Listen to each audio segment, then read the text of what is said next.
or trash, makes it a lot easier to stay upright, see the field, and make a run as we just saw there. So they'll get a little extra time to come up with his third down play as we've played 3 quarters. You are watching the NFL on EA Sports. Back now in Houston as we've got the final quarter upon us. We get ready to start the 4th.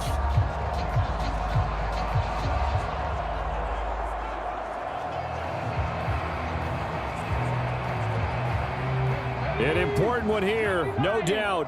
3rd and 4. Here's Stroud. Finding Schultz. And they'll get it up just short of the 45 at the 44. I like what they did there. Still keeping their tight ends involved. They understand it's not quite Hail Mary time just yet.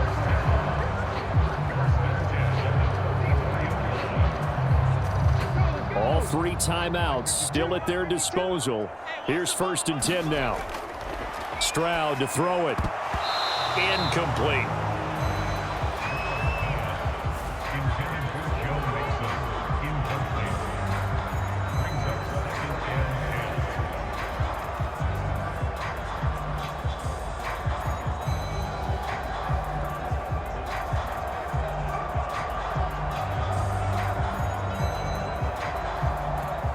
Just over 30 seconds remain. Here's 2nd and 10 now. Now Stroud. And this one taken in on the right sideline, but not in the field of play. They say it's incomplete. The throw led him a little too far. It brings up 3rd down. A couple extra defensive backs out there in the dime, and because of that, really not many places to throw the football, if any. And typically, what would you want to do against that dime? Run the football. You want to run the ball, but you can't do it in this situation. Not nearly enough time on the clock. You having to really navigate against a tough defense presented against you. Now the Bucs going to use the first of their timeouts as the clock stops with 23 seconds to go in the game.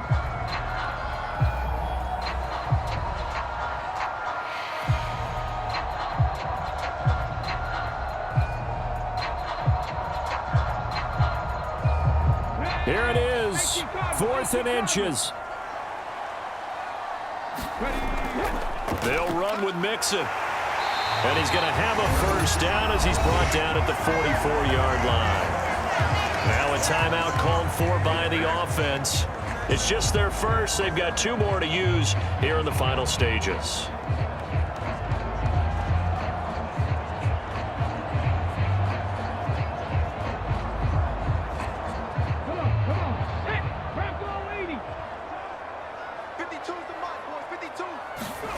Stroud. Oh, look at this. It's intercepted. Picked up by Jamel Dean. And the Buccaneers are going to have it here at their own 32-yard line. Well, we say it often, Charles, but not all interceptions are created equally, and that is a big one here in a tie ball game in the 4th quarter. And, Brandon, when games are this close, it usually comes down to the team making the fewest mistakes, and that was one of our mantras back at Tennessee. Coach Major used to say all the time, the team making the fewest mistakes will win.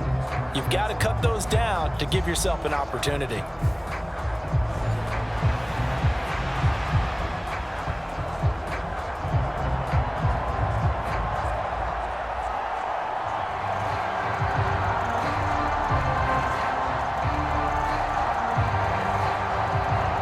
Here's 1st and 10.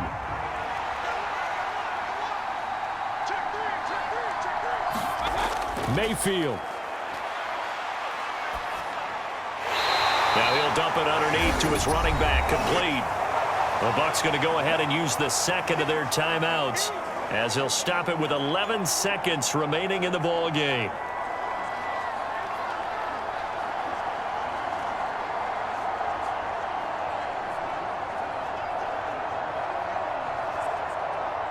Here comes 2nd down.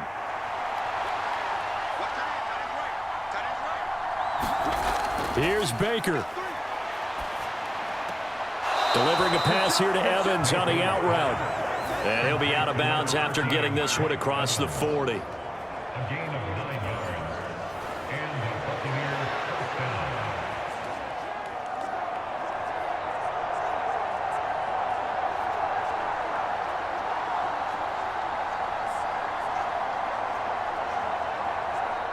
This is 1st and 10.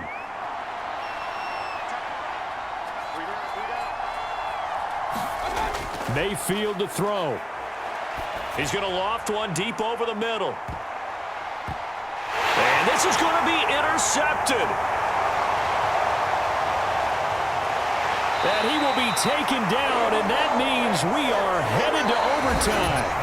And we need overtime to decide this one after 4 quarters of play.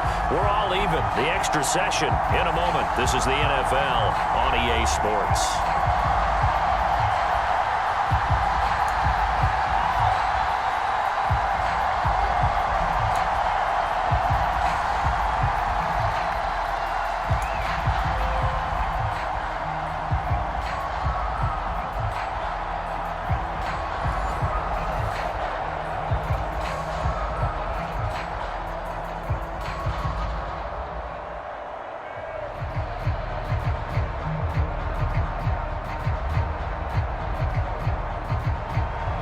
So the Texans will have the first opportunity here in the overtime session as we are back underway.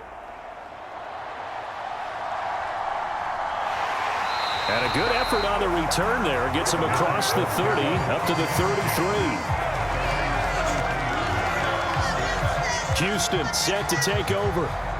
Not an ideal way to end their previous drive. They threw the interception, Charles, after they had built up some momentum. They were moving the football, but something to at least build on for this offense as they run back out here. Yeah, you're right about that. Up until that last play, everything was working pretty well for this offense, gaining chunks of yardage, getting first downs, really making a push for the end zone, and looked like they had a nice rhythm going. Now you got to have a short memory here. Don't focus on the interception. Focus on what came before it and get back to it. And able to get this one across the 45 before he's brought down. Now a timeout called for by the offense. They'll be down to just 1 remaining as we step aside here in overtime.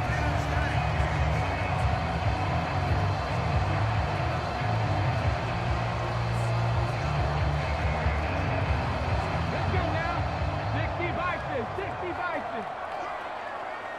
You can choose the mic. Watch Mike, watch Mike. First throw of overtime, Stroud.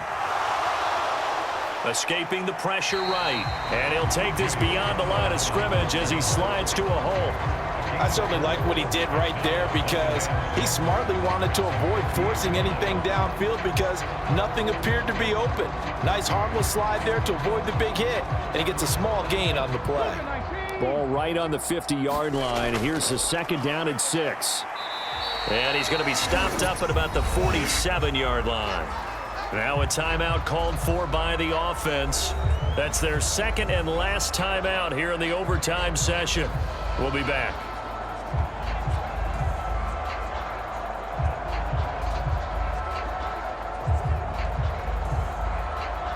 It's 3rd and 4. Big play here, trying to keep this opening drive of overtime alive. Now a first throw here in overtime. Work in the middle of the field, and he's got a man complete. And this is going to lead to another first down as the tackle's made at the Bucs' 38-yard line.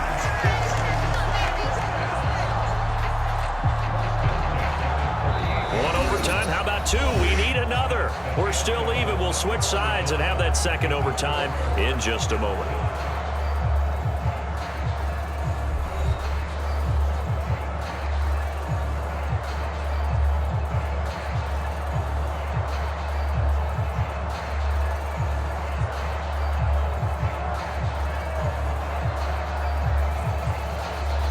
So here's a 1st and 10 at the 38.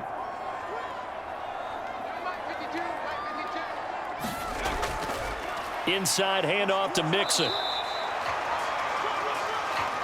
That felt like a trap because it looked to me like the opposing front was on that play from the get-go. They had everyone crashing the ball carrier before he even made the line, and they hold him to just a yard. 2nd and 9. And Stroud now to throw. This goes out wide for Mixon. And he'll go down here at the 35-yard line. And just in general, Charles, on a play like that, how tough is it for the defense to account for a running back essentially being a receiver downfield? It's very difficult, especially if the running back has skills like a receiver, and you're aware of that before the game even begins. So throughout your practice sessions, you're going to want to be aware of him. Where is he lining up? What can he do? What kind of damage can he do to us downfield?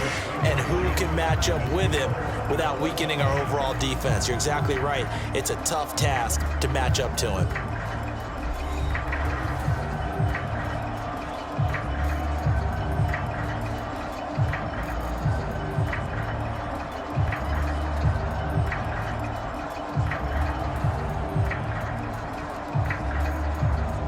So a big one coming here for Kaimi Fairbairn.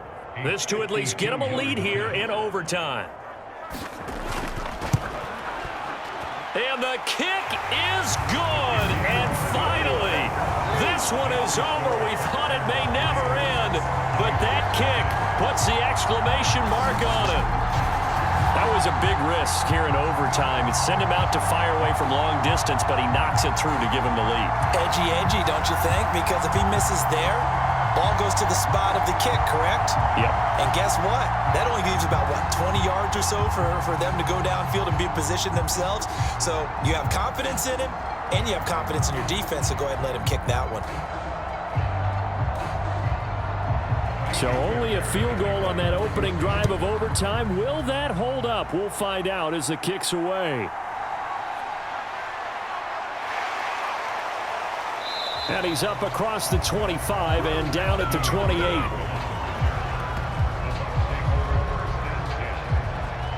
And Tampa Bay trots out there now. Well, it's pretty simple now. They need a field goal out of this drive to extend overtime, or obviously, Charles, a touchdown to win it. Yeah, and I'm taking the defense's perspective on this one, partner, because now they know with a 3-point lead, they can afford to give that up because you just keep playing, right? Overtime gets extended. But if you give up the touchdown, it's game over. So on offense, every play you make, you've got to try and get just a little bit more out of each one in order to try and get to the end zone, because they're going to play everyone back, keep everything in front. And that is incomplete. He couldn't hold on through the contact. Brings up second down. They went with a dime look on defense. 2 extra defensive backs on the field and covered up essentially every blade of grass. That allowed them to disrupt the play.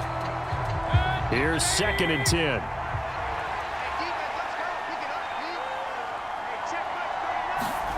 Mayfield. Quick hitter here. It's complete. That's a good job there by the corner. We do talk about this a lot, that a lot of corners see their job as simply covering receivers. Tackling isn't everyone's thing. But in this case, he came up quickly and made a nice, sure tackle. So 7 yards from the first down here as they come up to the line of scrimmage. Now Mayfield.